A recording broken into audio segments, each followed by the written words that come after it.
Hi, welcome. In this video I'm going to be giving you some tips for finding that work-life balance.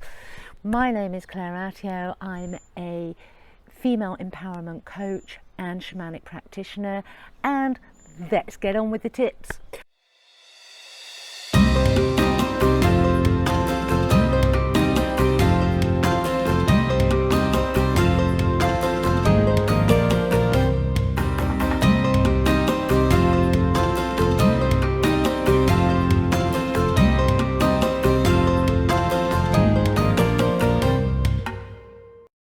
Okay, so my first tip for you is to say, accept you can't always get it right, and accept that you can't do it all.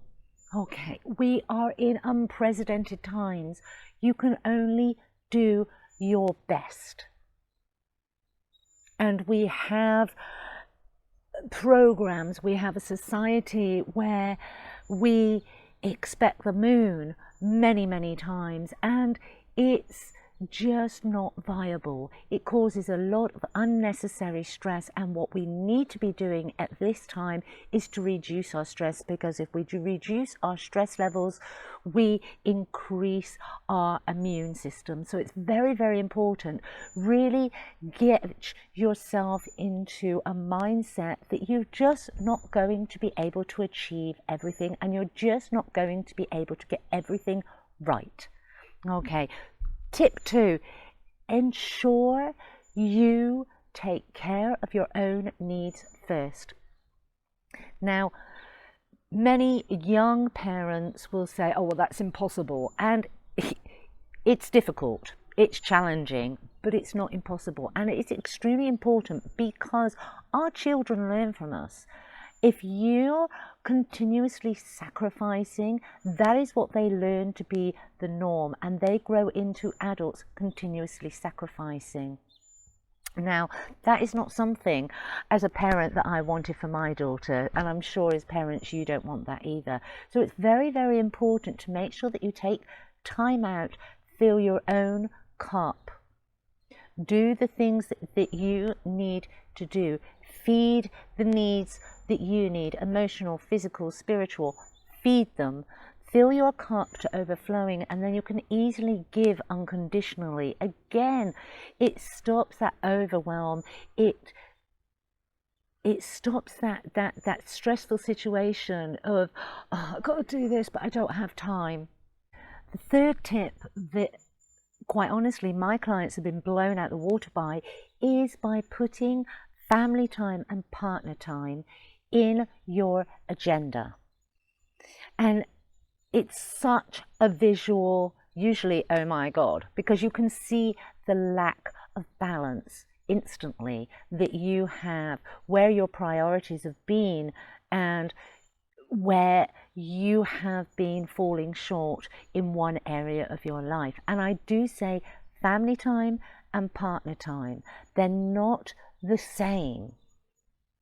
You need to have that partner time, if you're with a partner, of course, as your time, not with the children. Very often as parents, because we are time limited, we very often forget the need for partner time.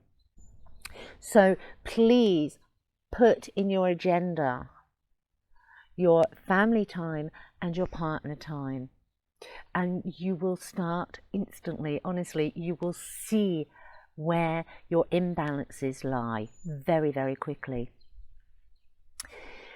Tip 4 is review your own personality. Are you able to say no? Are you able to set boundaries? Are you able to delegate? Because a lot of stress, a lot of overwhelm will be created if you're not of the personality at this moment to do that. And if you're not, then that's something that you need to be working on. And yeah, that doesn't, that's not going to help the situation with your time at the moment, but there are little changes that you can make within your everyday life when you're consciously aware that this is a problematic area for you. So look at your personality, review what your strengths are, acknowledge where your weaknesses are, and then make just little changes. And those little changes could be by asking your partner and saying, look, this is where, I fall down flat on this because I just have not got it yet. I need your assistance, which comes back to the delegating.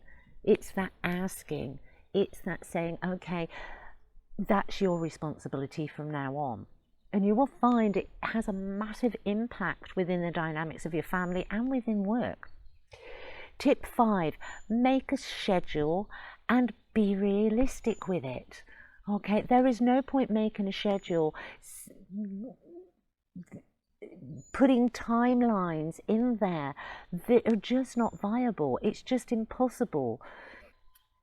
And once you've made that schedule, make sure you keep to it.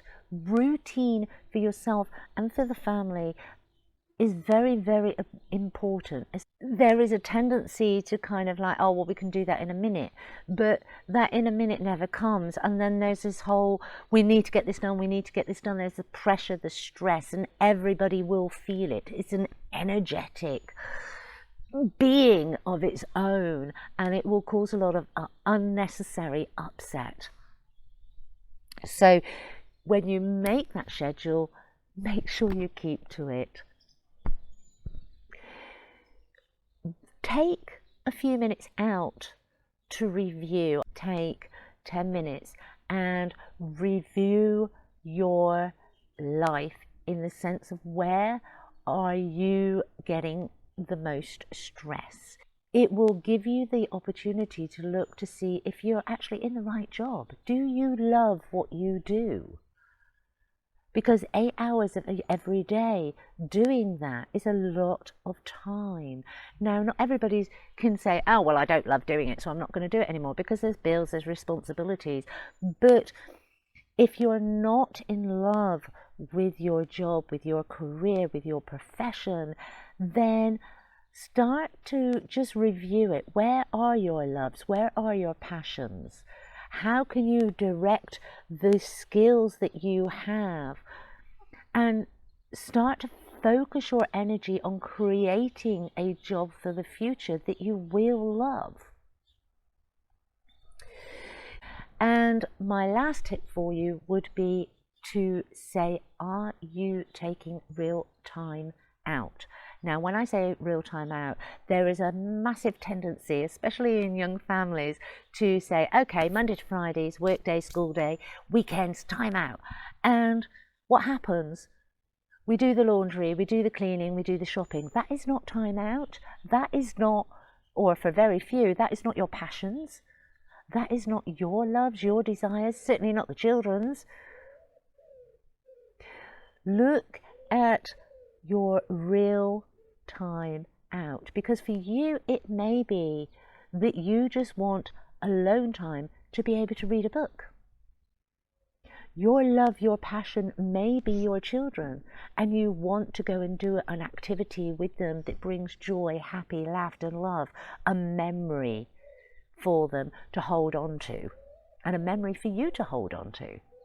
So look at your real time out. Is your time out? Time out. So those are just a few tips to help you. I hope you've enjoyed them, and I shall see you in the next video. Blessings.